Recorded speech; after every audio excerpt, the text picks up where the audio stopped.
I am the Tofu Golem. Please enjoy the video. Start by ensuring you use Flutter 3.0 or newer on your machine.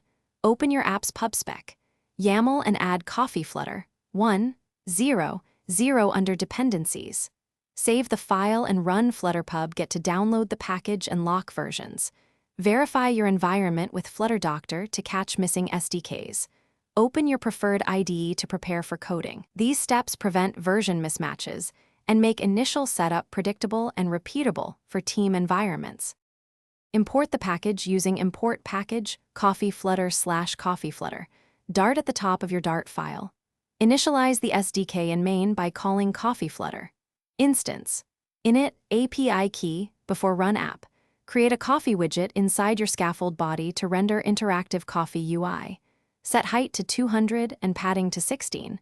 0 for consistent spacing on mobile screens. Wrap coffee widget with safe area and center to ensure proper layout and to avoid notch collisions on modern devices.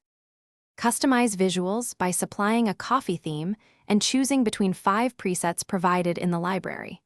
Enable one of 3 animation presets to control pour speed and foam behavior for more natural motion. Target 60 frames per second and use const widgets when possible to reduce rebuild overhead.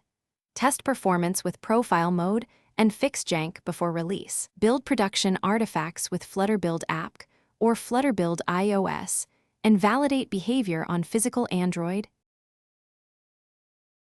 Thanks for watching. Consider subscribing if we helped you today.